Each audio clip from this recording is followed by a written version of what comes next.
بسم الله الرحمن الرحيم. صلى الله عليك يا رسول الله وعلى أهل بيتك المظلومين. السلام على النساء الحائرات، السلام على النفوس المصطلمات، السلام على الرؤوس المشالات، السلام عليك يا أبا عبد الله وعلى الأرواح التي حلت بفنائك وأناخت برحلك. عليكم مني جميعا سلام الله أبدا ما بقيت وبقي الليل والنهار، ولا جعله الله آخر العهد مني لزيارتكم. السلام على الحسين وعلى علي بن الحسين وعلى أولاد الحسين وعلى أصحاب الحسين. The eve of the 11th of Muharram was much more difficult than the eve of the 10th of Muharram.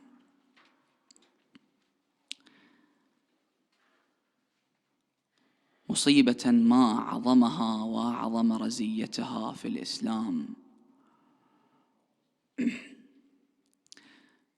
Lady Zainab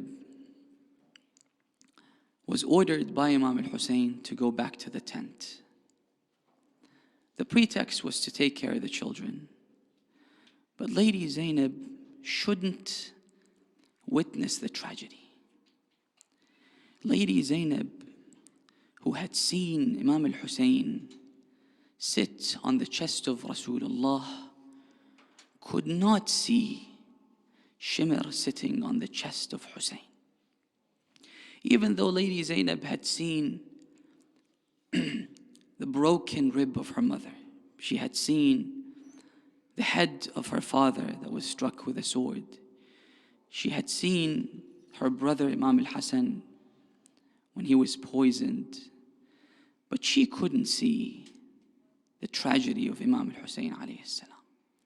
So she had to go back to the tent. She was sitting with Imam Zayn al-Abidin when all of a sudden the weather changed. Lady Zainab can't see, but Imam Zayn al-Abidin can. He's different, he's an imam. So she asks him, Ya ibn akhi, what's happening? What's going on? Imam Zayn al-Abidin didn't tell her what was going on, but he kept it in his heart. Only when he went to the court of Yazid, he said it. Even though ostensibly he wasn't there to witness it, but he knew exactly what happened. When he went to the court of Yazid, he said, أَنَا ابْنُ الْمَذْبُوحِ مِنَ الْقَفَى. This is something you wouldn't do to an animal. You would never slaughter an animal from the back of its neck. What he told Lady Zainab is to remove the side of the tent and to see, because eventually she'll know. She'll see everything. She removed the side of the tent. He told her, Amma hada ra'su abi. Some people say that Imam al-Hussein never had a tashyi', but he had a tashyi'. How? By carrying his head on a long spear.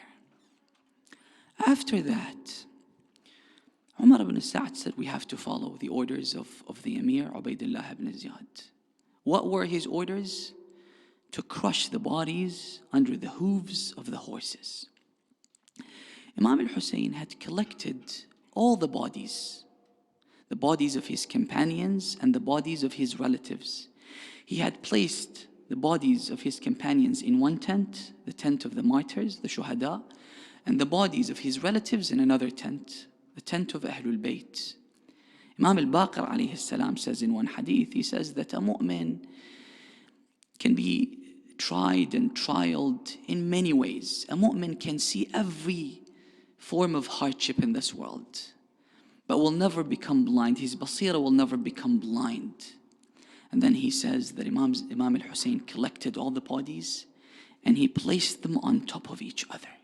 And the Imam used to say, قَتْلَانَا قَتْلَ النَّبِيِّينَ وَآلِ النَّبِيِّينَ. Our martyrs are the martyrs of the prophets and the family members of the prophets. So now they want to stomp over the bodies. Only 2 bodies were left on the sand dunes. The body of Abu al-Fadl Abbas and the body of Imam al-Hussein. Al-Fadl Abbas was killed near the Euphrates. I don't know if they stomped over his body or not, but what I do know is that when you visit the actual grave of Abu al-Fadl Abbas, even though he was very tall, they say that he was so tall that his legs would touch the ground when he was on his horse, on the back of his horse. But his grave is tiny. You know why? Because they mutilated the body, cutting his legs and his hands. This is why his grave is so tiny. And then you have the body of Imam al-Hussein. So what they did was they went to the tent of the martyrs and the tent of the family members of Imam al-Hussein, and they took all the bodies and then they threw them back in the battlefield. 10 horsemen, they volunteered to step over the bodies, to crush them. Now, horses don't usually step over a body. Horses usually jump. They don't stomp, they don't step over the body. So what these people did was they closed the eyes of the horses so they wouldn't see what they're doing. They would come next to the body and then they would pull one side of the rein of the horse to make the horse fall on the body to crush it. This is why they were called al-A'wajiyya. One poet, in the presence of Imam al-Sadiq, he recited these lines. He said, مَا لَذَّ عَيْشٌ بَعْدَ رَضِّكَ بِالْجِيَادِ الْأَعْوَجِيِّ. How can I enjoy my life after hearing what they did to your body? Brothers and sisters, this is why Imam al-Zaman says that if I wasn't there to support you, what I will do is I will shed blood instead of tears. And I will remain in that state forever. وَلَوْعَةِ الْإِكْتِئَابِ. And the reason why we need to hear about his sufferings is because Imam al-Hussein was killed, so we hold on to our religion, so we know Allah subhanahu wa ta'ala, so we get to know the Ahlul Bayt alayhimus salam, to value our religion more. So they stomped over the bodies, crushing every rib, breaking every bone. And then after doing this, you should leave the bodies. Enough is enough, just leave them. No. They come down from their horses to flip the bodies because Ubaydullah had said, وَأَوْطِئِ الْخَيْلَ صَدْرَهُ وَظَهْرَهُ. Now is the turn of the back to crush their backs, all of them. Lady Zainab was sitting in the tent, even though she couldn't see, but she was trying to see through her ears. She was trying to imagine what's taking place in the battlefield. She asks Imam Zayn al-Abidin that I hear weird sounds, weird noises coming from the battlefield, like jars being broken. He said, عَمَّ مَا هَذِهِ قَوَارِيرْ تَتَكَسَّرْ. These are the ribs of my father. These are the bones of my father Hussein. And then Sayyidah Zainab should stay in the tent. She remained in the tent. All of a sudden, they hear the sound of the horses coming to the tents. On the eve of Ashura, this scene happened on the eve of Ashura. The horses came. When they heard the sounds of the horses, Lady Zainab comes to Imam al-Hussein. Imam al-Hussein was taking a nap. So she says, Akhi Aba Abdullah. Imam al-Hussein wakes up. She says that I can hear the sounds of the horses around the tent. So he says, Akhi Aba al-Fadl, irkab binafsi anta wa kallim al-qawm. He went, he talked to them, and they postponed the fight until tomorrow.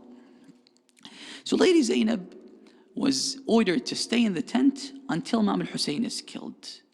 But now when the horses approach the camp, Lady Zainab either spontaneously, because she was so dependent on Imam al-Hussein alayhi salam, she comes out of the tent and she pleads with her brother Imam al-Hussein. Or she had hope that her brother is still alive. And the only thing that could bring her brother back is if he hears that the horses are raiding the tent. Why? Because Imam al-Hussein's poem while he was fighting was, إن أنا الحسين بن علي أحمي عيالات أبي. I am here to protect the families of my father, the family of my father. So Imam al-Hussein would never let that happen. He would, if he's still alive, he would never let the horses raid the tents. He would never let that happen. This is why Sayyidah Zainab goes out. And she calls out, أخي إن كنت حيا فأجبنا. If you're still alive, listen to me. Please respond to me. Why? فهذه الخيل قد هجمت علينا. These horses, they've raided the tents, Ya Hussein. When the Imam went to drink water, he was able to. There were 4,000 people guarding the Euphrates. When the Imam went, he was able to go to inside the water. But then one man said to him, أتلتذ بالماء وقد هتك حرمك. You are drinking from that water while your family and children are being, we've raided their tents. So the Imam threw the water back in the river and he went back. He was still thirsty just because of this reason. And even when he was about to be slaughtered, he was looking at the tent so that they wouldn't approach the tents. This is why, brothers and sisters, usually when a mu'min dies, this is a big relief. A big relief from all the pains, from all the miseries of life. When you die, everything comes to an end, right? If you're a mu'min. But Imam al-Hussein alayhi salam wasn't like that. Imam al-Hussein, Lady Zainab, said these words, بِأَبِي الْمَقْتُولِ بِأَبِي الظَّمْآنِ حَتَّى قَضَى بِأَبِي الْمَهْمُومِ حَتَّى مَضَى. Yani when he was about to die and surrender his soul, the Imam was depressed.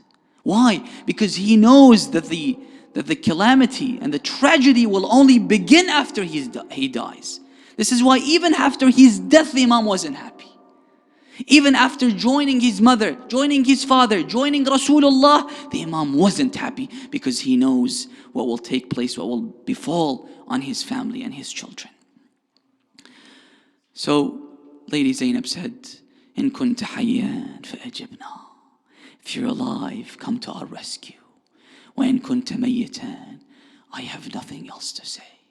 فأمرنا وأمرك إلى الله. When they came inside the tent, suddenly, even though the children were all in the tents, one of them called, one of them started yelling, أحرقوا بيوت الظالمين. Burn the houses of the oppressors. So they started burning all the tents. When the tents caught fire, Lady Zainab comes back to the tent. She asks Imam Zayn al-Abidin, in my opinion, the reason why she asked Imam Zayn al-Abidin is she was trying to know if she is supposed to die as well, if she is supposed to be killed as well. And in my opinion, it was a relief for Lady Zainab. She wanted to join Imam al-Hussein. But she asked Imam Zayn al-Abidin, should we stay? Should we die from the fire? The Imam said, no. Amma, there are still a lot of tragedies that you have to witness. عَلَيْكُنَّ بِالْفِرَارِ. You should run because all the children would follow Lady Zainab. This is why she had to run. Then the looting began. Historians tell us that they even stole the rope of the tents. This is how miserable these people were. They started looting their scarves, looting their everything that they had, even the earrings of the little girls. They wouldn't remove it delicately. They would rip the ears to take the earring. After all of that, historians tell us that 40 kids died in the stampede from the fire, from the attack of the enemies. And Lady Zainab started to look or to collect all the kids. She found 2 kids. One of them was Hamida, the daughter of Muslim. She had hugged another child and they had both died together. I don't know why, how. Was it because of the fire? Was it because of the fear? Was it because of the attacks of the enemies? It's beyond me. I don't know why. I don't know what happened, but I know that they were 70 in total, the women and the children. When they returned, there were only 40. So they left 40 in Karbala, dead in Karbala. So after this, they bring water to the tents. But no one wants to drink from the water. No one wants to drink from the water. One of the kids said that my uncle Abbas was supposed to bring the water, not these enemies. This is why they brought the water. They gave it to Lady Zainab. Lady Zainab gave it to Rubab. Rubab gave it to Kulthum. Kulthum gave it to one of the kids who was there. One of the kids gave it to Sukaina until it reached Fatima bint al-Hussein, who historians say she was probably 5. She was probably Sayyidah Ruqayyah. She takes the water, instead of drinking it, even though she was very thirsty, but she goes to the battlefield. They tell her, where are you going? She said that I heard my father saying, "Buhaq jaddi ana atshan." They told her that your father is not here anymore. So she spilled the water. I'll just mention 2 more things about the aftermath. One is Rubab. Rubab, even though her son, Abdullah Radi' was killed, but she never came out of the tent. She didn't want to add any anguish to the heart of Imam al-Hussein alayhi salam, as if she wasn't even there. She didn't have any milk to breastfeed her child. The milk had dried up in her breast. But now that they brought water, and all the women, all the children, Lady Zainab, later on, she asked Abu al-Fadl Abbas for forgiveness. She said that if it wasn't for the kids who said that we won't drink water until you drink, I wouldn't have drank from the water. Never. So now, Rubab, after drinking from the water, now she has milk. Mothers understand this. Now that she has milk, whenever she feels that she has enough milk in her breast, she knows that the child is hungry. Lady Zainab, all of a sudden, she notices that Rubab is not in the tent. So she looks for Rubab, but she can't find her. She calls Rubab, Rubab, Rubab is not there. She comes out of the tent asking one of the guards who was there, did you see a woman roaming around in the battle? She said, yes. He said, yes, I saw a woman going into the battlefield. Really? He said, yes. So she goes to the battlefield. She sees a woman roaming around, looking for something between the bodies. So she goes and she realizes that this is Rubab. She tells her, Rubab, is this you? She said, yes. She said, why are you here? I'm looking for you. She said, درًا يبت حيدر فداياي جيت أرضع ابني الماء شرب ماي. I came to breastfeed my son علي الأصغر. يا ثار عند حرملة وياي. They say that the middle of the night, after calming down all the kids, after all the women were resting inside the tent, Lady Zainab secretly goes to the battlefield. She goes to the battlefield looking for the body of Imam al-Hussein alayhi salam. But how can she recognize a headless body? How can she distinguish the body of Imam al-Hussein from all the other bodies that were there? She sees a pile of swords, daggers, stones, pebbles, spears, arrows on one body. So she says, maybe this is the body of my brother Hussein. So she goes there, she plucks all the arrows, she removes all the stones until she reaches the body. She sees the body of a child next to this body, who is Abdullah ibn al-Hasan. But if this body doesn't belong to Hussein, then she is na mahram to that person. This is why she says, أَأَنْتَ أَخِي? Are you my brother?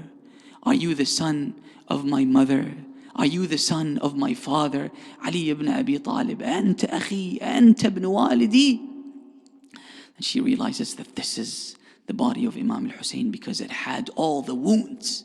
Some historians say that there were 1,400 wounds on the body of Imam al-Hussein. But Imam al-Baqir says that there were 70 wounds on the body of Imam al-Hussein. And then the Imam clarifies saying, كانت والله الضربة فوق الضربة والطعنة فوق الطعنة. They struck the Imam several times on one area. Then she begins to speak to the Imam. When Sukaina realizes that Amma Zainab is not in the tent, if Amma Zainab is dead, then we're all gonna die. So she leaves the tent, she goes to the battlefield, she sees that Zainab is talking to a body, but she couldn't recognize the body as well. Because you would either recognize the body through the head, and the Imam was headless, or through the ring.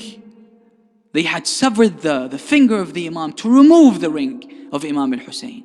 Or through the clothes, and they had looted even the clothes of Imam al-Hussein. Amma man tukallimin? She said that this is the body of your father Hussein.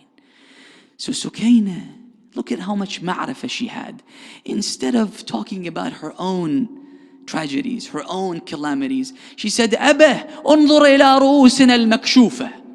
Oh, Father Hussein, look at our heads, we don't have scarves. أباه انظر إلى عمتي المضروبة. And look at my auntie Zainab, how much they lashed her.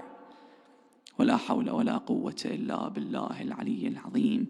اللهم كن لوليك الحجة بن الحسن صلواتك عليه وعلى آبائه في هذه الساعة وفي كل ساعة وليا وحافظا وقائدا وناصرا ودليلا وعينا حتى تسكنه أرضك طوعا وتمتعه فيها طويلا برحمتك يا أرحم الراحمين.